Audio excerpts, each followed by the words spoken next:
Assalamualaikum warahmatullahi wabarakatuh. Pada kesempatan kali ini saya akan bahas soal ujian mandiri Undip tahun 2017, kode naskahnya 521 ya, 521. Soal yang akan kita bahas itulah soal bahasa Indonesia.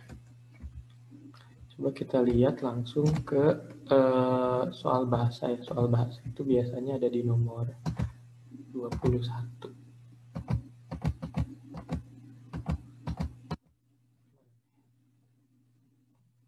Nah, ini ya soal bahasa Indonesianya. Kita perbesar.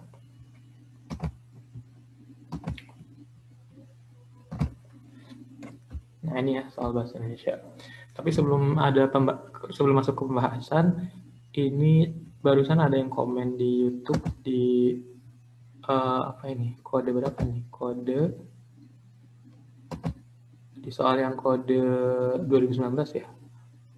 Ini hari ini aku ujian mandiri Undip, alhamdulillah ada yang keluar. Nah, ternyata ada yang keluar ya dari tahun 2019 itu. Jadi coba teman-teman perdalam lagi yang tahun 2019-nya, kali aja ternyata benar ada yang keluar gitu. Oke, kita kembali lagi ke soal. Nomor 21, perabot rumah tangga berbahan logam mudah berkarat, terlebih bila sering terkena air. Karat tersebut akan menempel dan sulit dibersihkan. Banyak cara yang dapat digunakan untuk membersihkan perabotan berkarat. Selain saus tomat, ternyata minyak zaitun juga bermanfaat untuk membersihkan karat. Cukup dengan mencampurkan minyak zaitun dan cuka putih, lalu semprotkan pada setiap sisi yang berkarat. Gosok menggunakan potongan kain bersih, kemudian cuci kembali peralatan berbahan logam tersebut dan biarkan mengering. Perabot pun akan kembali mengilap. Oke. Jadi pokok paragraf di atas adalah, kalau dilihat ini kan ngomongin perabot rumah tangga ya, dan dia itu mudah berkarat, ya kan? Tapi isinya itu sebenarnya lebih ke minyak zaitun ya kan. Di sini ada selain saus tomat, ternyata minyak zaitun juga bermanfaat untuk membersihkan karat. Dan dari sini sampai akhir dia ngasih tahu cara membersihkan perabot yang berkarat itu dengan minyak zaitun tuh ya. Di sini ada kata-kata kunci yang selalu diulang, minyak zaitun. Nah, coba kita cek yang A. Perabot rumah tangga berkarat. Ini kurang tepat kalau dijadiin ide pokok. Karena kan banyaknya ngomongin cara bersihnya pakai minyak zaitun. Terus B ini juga apa nih? Perabot rumah tangga berbahan logam mudah berkarat. Ini bukan ide pokoknya. C, cara menghilangkan karat dengan minyak zaitun. Nah, ini kemungkinan besar ya yang jadi ide pokok ya, cara menghilangkan karat dengan minyak zaitun. Nah, ini jelas ya di sini ada. Kalau D saus tomat enggak, karena teks ini nggak ngomongin tentang saus tomatnya, walaupun disebutin sekali, tapi lebih ngomongin ke cara bersihin karat dengan minyak zaitun. Kalau E, karat makin menempel bila terkena air, ini bukan ide pokoknya. Oke, jadi jawabannya yang C. Lanjut nomor 22. Hujan dan panas yang menerpa tubuh manusia, apa sih kok ada koma, membuat tubuh jadi lemah ketika musim hujan tiba. Penyakit flu pun datang, begitu pula dengan rumah. Bagian luar rumah, atap, dan dinding yang terus-menerus tertimpa panas matahari dan hujan bisa jadi masalah. Bangunan yang seharusnya melindungi dari terpaan hujan malah meloloskan hujan ke dalam rumah. Jika tubuh punya imun yang kuat, kemungkinan terkena flu lebih sedikit. Begitupun rumah. Jika dibangun dengan baik, risiko bocor menjadi semakin kecil. Namun, jika sudah terlanjur bocor, segeralah obati. Jangan tunggu hingga penyakit bocor ini merajalela. Obati ya, lanjut. Sebelum mengobatinya, yang terlebih dahulu dilakukan adalah melakukan diagnosa. Ini harusnya diagnosis ya, bukan diagnosa. Di mana sumber bocor sebenarnya terjadi. Air bisa saja menetes dari plafon di atas ruang tidur misalnya. Namun sumbernya belum tentu berasal dari genting atau atap yang tepat berada di titik plafon itu. Jika sudah menemukan sumber penyakitnya, yang harus dilakukan adalah mengobatinya tepat di sumber tersebut. Simpulannya, oke. A, cara memperbaiki atap rumah yang bocor, bisa jadi ya yang A, karena ini ngomongin tentang cara memperbaiki atap rumah yang bocor. Kemungkinan ya, tapi kita baca lagi ya. Jangan nggak baca. Baca aja semua pilihannya. B, memperbaiki kebocoran rumah dengan tepat. Ini bisa juga ya. Ini kan lagi ngomongin gimana memperbaikinya, kayak A sama B bisa jadi. C, bocor adalah masalah utama di musim hujan. Ini bukan ngomongin bocor di musim hujannya. D, atap rumah ibarat imun tubuh, semakin kuat semakin kecil risiko terkena penyakit. Ini kan hanya simpulan ya. Ini bukan simpulan sih. Ini cuma analogi disebutnya. Lalu kalau E, hujan dan panas penyebab penyakit datang, enggak. Oke, antara A sama B nih mirip-mirip soalnya nih. Kalau di sini dikatakan kalau bocor ya, rumahnya bocor, harus segera diobati. Maksudnya mungkin diperbaiki kali ya. Nah, tapi dia ngasih tipsnya nih sebelum mengobatinya, lebih dahulu yang dilakukan itu adalah melakukan diagnosa atau diagnosis harusnya ya. Berarti dia ngasih tahu cara yang tepat nih untuk memperbaiki kebocoran rumah. Nggak sekadar cara memperbaiki rumah yang bocor, tapi lebih kata kuncinya di sini nih. Mengobatinya tepat di sumber tersebut. Gitu. Jadi dia ngasih tahu, nyari tahu dulu masalahnya ada di mana, terus kalaupun bocor nih ya, sumbernya belum tentu berasal dari genting atau atap yang berada di plafon gitu. Nanti kalau udah ketahuan sumbernya di mana, baru mengobatinya dengan tepat. Berarti lebih ke yang B ya, memperbaiki kebocoran rumah dengan tepat. Ya kali ya. Yes, itu. Terus apa nih? 23 ya. Urutan kalimat di atas hingga menjadi bacaan yang benar dan logis. Oke, lihat langsung pilihannya. Ada 2, 4, 1 yang jadi awal. Kita lihat kalimat 2. Monstera disiram 2-3 kali seminggu. Ini kalau dibaca awalnya aja udah nggak enak kalau dia ditaruh di pertama-tama ya. Harusnya kalimat pertama itu sifatnya umum ya. Coba lihat dulu kalau 2. Monstera disiram 2-3 kali seminggu jika ditempatkan di dalam ruangan dan 2 kali seminggu jika ditaruh di luar ruangan. Jika ditaruh di luar ruangan, bawa keluar ruangan sekali seminggu dan biarkan terkena cahaya matahari. 4. Tanaman monstera tidak tahan terkena matahari langsung, namun ia tetap butuh cahaya untuk pertumbuhan. Karena itu sebaiknya ditempatkan di dalam ruangan yang terang atau di teras yang memiliki atap. Oh, ini berarti harusnya 4 dulu ya. Dia yang paling umum ngomongin monsteranya dulu. Kalau monstera itu dia nggak tahan terkena matahari langsung. Nah, makanya ada 2 opsi, yaitu ditempatkan di dalam ruangan yang terang, atau opsi keduanya itu di teras. Tapi terasnya harus punya atap. Nah, berarti kemungkinan jawabannya C atau D. Nah, kalau C ini apa nih? 4, 1, 3, 2. Berarti 4 ini ya. Jika ingin menempatkan monstera di taman, sebaiknya ditaruh di area yang terkena bayangan. Misalnya di bawah pohon atau diberi parafet, agar tidak terkena sinar matahari langsung. Yang kemudian 3 ya. 3. Jika ditaruh dalam ruangan, bawa keluar ruangan sekali seminggu dan biarkan terkena cahaya matahari pagi. Oke. Terus 2, monstera disiram 2-3 kali seminggu jika ditempatkan di dalam ruangan. Dan 2 kali seminggu jika ditaruh di luar ruangan. Bisa jadi sih, C. Tapi gimana dengan D? Kali aja lebih tepat ya. Kan pertama ini ya, dia bilang nggak bisa langsung kena matahari, bisa ditaruh di dalam ruangan yang terang, atau di teras yang memiliki atap. Habis itu 2, monstera disiram 2-3 kali seminggu jika ditempatkan di dalam ruangan. Oke.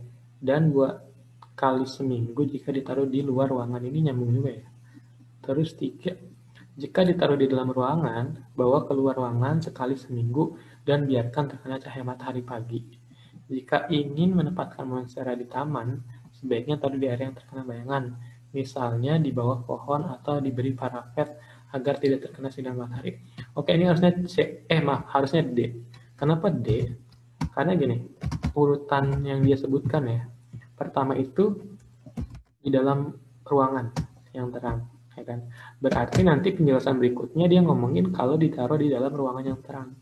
Nah, makanya di kalimat kedua itu dia bilang jika ditempatkan di dalam ruangan, nih ya, awalnya dulu gitu. Dan baru kalau di luar ruangan. Terus habis itu ke kalimat 3, nih, jika ditaruh di dalam ruangan, nih ya. Jadi awalnya memang harus di dalam ruangan dulu sesuai dengan urutan yang ada di kalimat 4. Gitu. Jadi jawabannya D. Lanjut nomor 24.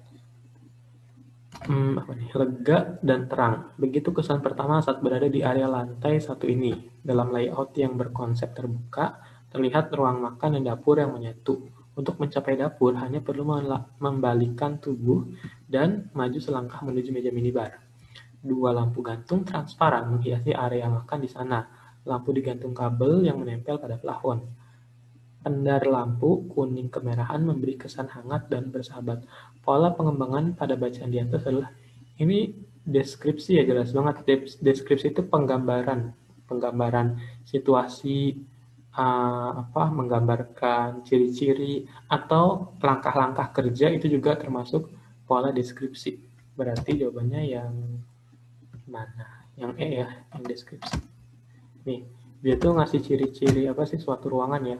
Dia itu kesannya gimana, terus di situ ada apa aja, terus warnanya gimana, ya, terus kondisi cahayanya gimana, ini jelas banget deskripsi.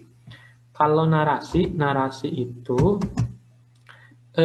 jenis teks cerita mirip ini cerpen sama novel. Narasi itu cerpen sama novel gitu yang kalau urutan waktu berarti kronologis, urutannya pertama dia terjadinya gimana, terus nanti misalnya kayak sinetron gitu deh, atau cerpen dan novel kalau narasi. Ini juga sama ya, narasi itu jenis teksnya teks cerpen atau novel. Kalau eksposisi itu lebih ke penjelasan penjelasan atau penjabaran, tapi biasanya dia itu teksnya kayak permasalahan sosial gitu. Kalau penjelasannya itu berupa fenomena alam, namanya bukan eksposisi, tapi eksplanasi. Eksposisi sama eksplanasi itu mirip-mirip, bedanya cuma itu aja. Kalau eksplanasi fenomena alam, kalau eksposisi itu lebih ke fenomena sosial. Lalu D, pola pengembangan persuasi. Kalau persuasi itu ajakan ya, mengajak untuk ngapain gitu. Misalnya pakai masker, vaksin, dan sebagainya. Oke. Jadi jawabannya yang E, deskripsi. Terus nomor berikutnya apa nih? 5. Cerpen yang ditulis oleh Benny Arnas membuat pembaca terbang pada kehidupan kecil yang penuh dengan kebahagiaan. Di situ ada seorang wanita yang dengan tegar membimbing anak-anaknya dengan penuh kasih sayang. Bahkan sebaik kata untuk mengeluh pun belum sempat terucap untuk anak-anaknya yang terkadang berbuat kesalahan. Anak pertama lahir, jenis kelaminnya perempuan. Saya dan istri senang sekali. Kami menamainya Dinda Sahasika saja.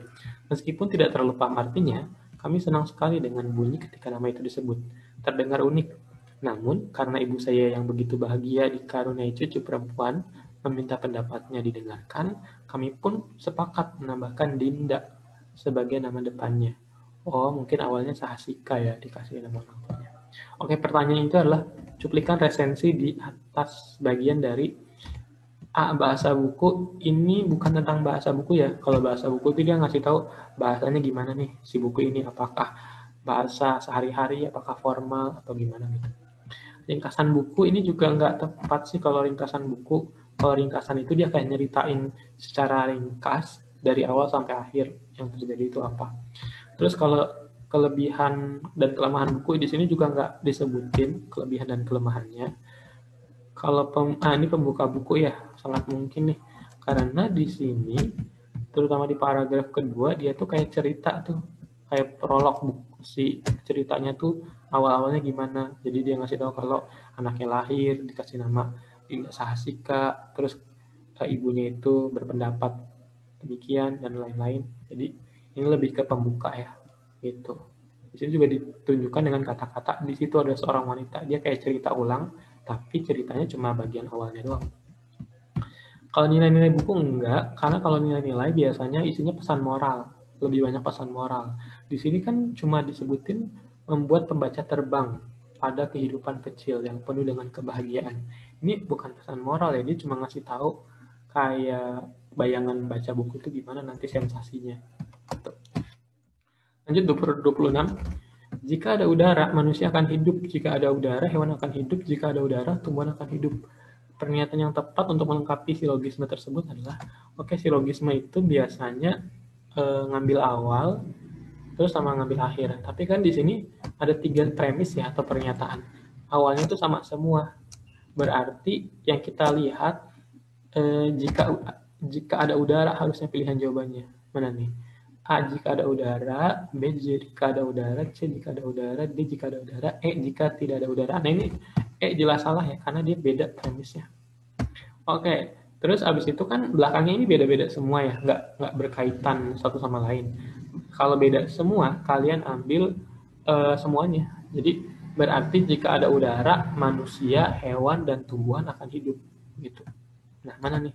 Kalau A, jika ada udara, manusia, hewan, dan tumbuhan akan hidup. Nah, ini ya. Ini betul nih. Kalau yang B apa nih? Jika ada udara, semuanya akan hidup. Nah, semuanya ini apa nih? Apakah termasuk batu? Apakah termasuk kertas? Jadi, semua itu bisa macam-macam ya. Tapi kan premisnya itu cuma ada 3. Manusia, hewan, tumbuhan. C, jika ada udara, makhluk hidup akan hidup. Makhluk hidup akan hidup. Di sini sih nggak disebut makhluk hidup ya, tapi 3 spesifik ini. Karena makhluk hidup itu bisa macam-macam ya, bisa bakteri, bisa yang apa sih kalau di IPA itu saya nggak ngerti, yang jamur-jamuran gitu, yang nggak masuk hewan atau tumbuhan. Lalu D, apa nih? Jadi udara adalah sumber kehidupan. Nggak juga ya. Kan premisnya gini doang. Gitu.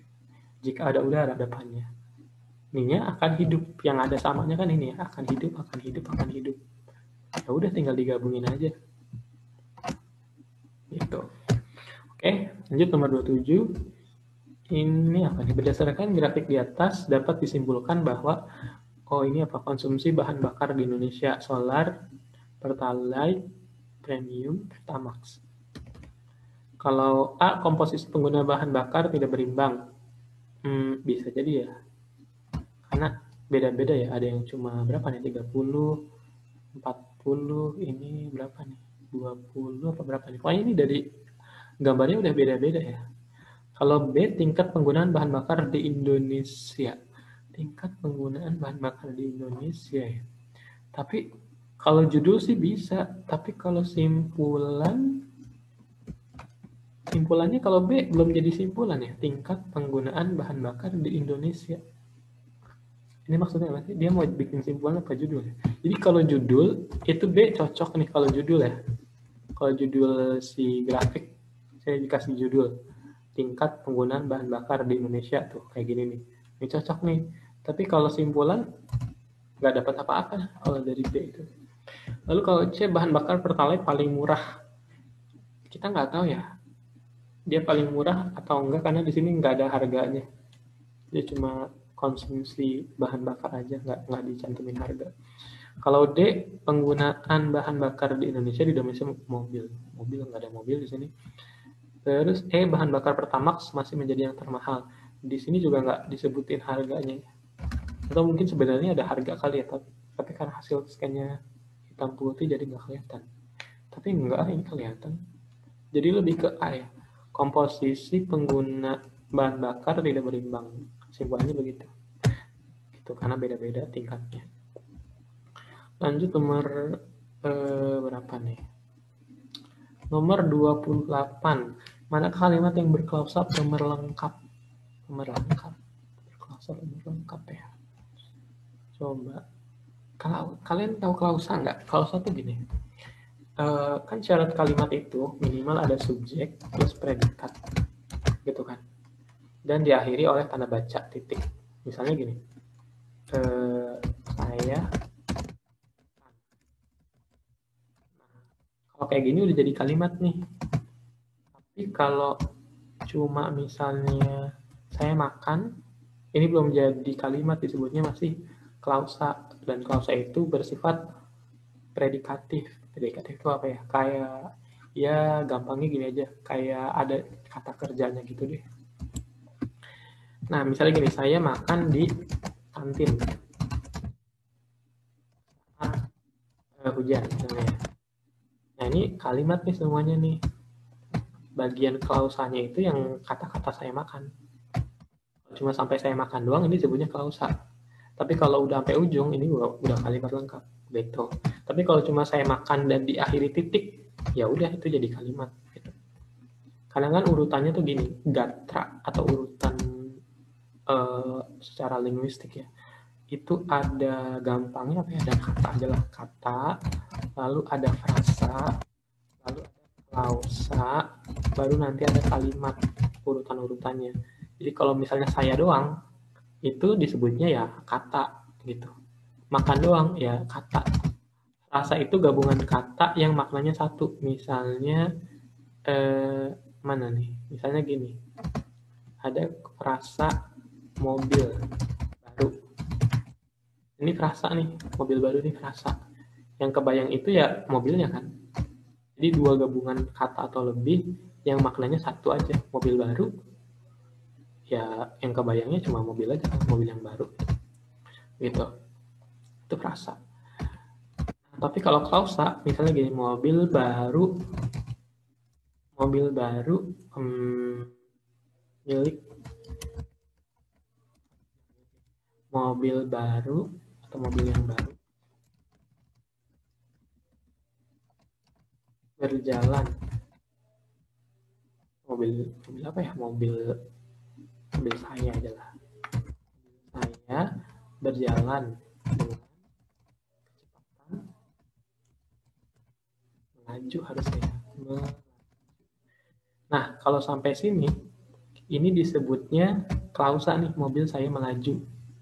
Nah, dengan kecepatan ini juga masih klausa, karena belum selesai kalimatnya.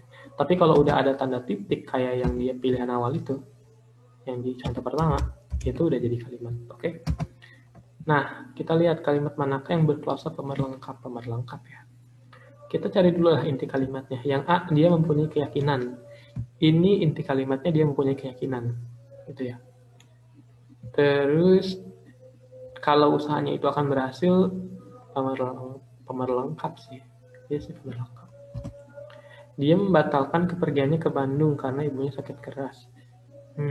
Orang tua itu berpendapat bahwa silakan Anda mengisi buku tamu dulu. Konsep keterbukaan meniadakan sekat-sekat struktural. Oh, ini kayaknya jawabannya ini nih. Yang C ya. Jadi gini, ketika kalian baca, inti kalimatnya kan gini ya, orang tua itu berpendapat. Tapi kayak ngegantung gitu. Kalau cuma dibacanya sampai sini aja. Kalau kalimatnya cuma sebatas sampai sini aja, itu belum cukup. Begitu. Makanya ada tambahannya bahwa sikap mau menerima perbedaan merupakan kearifan. Jadi si bagian bahwa bla bla bla itu adalah pemerlengkap dari kalimat ini gitu. Beda dengan A. Kalau A tuh gini, dia mempunyai keyakinan. Kalau dibacanya sampai sini aja, itu cukup. Nggak ada yang bagian ini pun nggak jadi masalah nih kalau ininya dihapus. Begitu pula dengan pilihan B. Pilihan B itu inti kalimatnya sampai sini nih. Dia membatalkan kepergiannya ke Bandung. Ya kan? Nah, di sini ada alasan karena bla bla bla. Tapi kalaupun ini diilangin, ya nggak masalah. Begitu. Dia membatalkan kepergiannya ke Bandung. Jadi kalau ini diilangin nggak masalah. Tapi pilihan C, kalau bagian ininya diilangin, nih yang bahwa bla bla bla ini, itu jadi ngegantung gitu. Orang tua itu berpendapat. Nah, berpendapat apa tuh? Harus ada kata bahwa di situ dan kelanjutannya. Jadi intinya kalau dia kayak ngegantung gitu, dia berarti klausanya pemerlengkap bagian ininya. Tapi kalau AB, kalau diilangin nggak masalah, berarti itu bukan jawabannya, itu aja. Kalau D, silakan Anda mengisi buku tamu dulu. Ini jenis kalimat perintah, kalimatnya tuh sampai ujung, nggak apa, ini utuh sih kalimatnya. Kalau konsep keterbukaan meniadakan sekat-sekat struktural. Ini subjeknya konsep keterbukaan, predikatnya meniadakan, objeknya sekat-sekat struktural. Ini udah kalimat utuh ya. Jadi D sama E itu kalimat utuh. Gitu.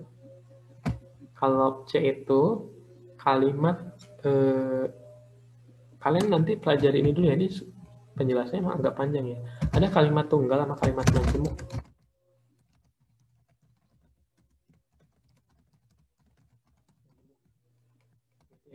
D sama E itu masuknya ke kalimat tunggal ya. Jadi kalau kalimat tunggal ya nggak ada yang bisa dihapus. Tapi ABC itu kalimat majemuk dan ada yang bisa dihapus. Masalahnya kalau ada yang dihapus di pilihan C itu bikin masalah gitu.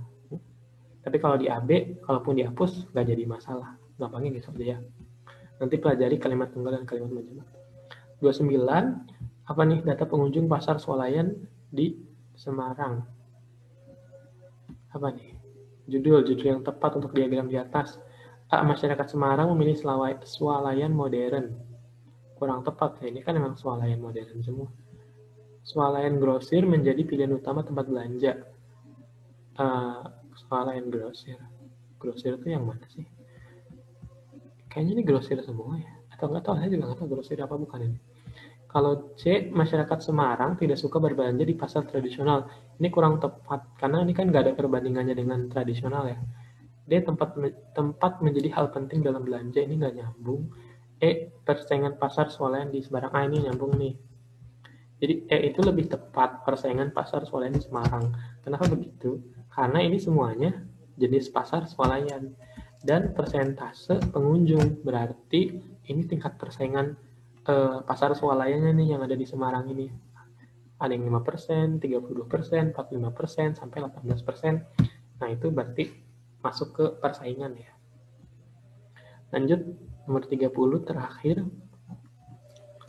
Oksigen yang kita hirup merupakan hasil fotosintesis pada tumbuhan. Proses ini terjadi dalam daun. Pertama-tama, tumbuhan akan mengumpulkan tiga bahan utama dalam dalam hal ini yaitu CO2, sinar matahari, dan air.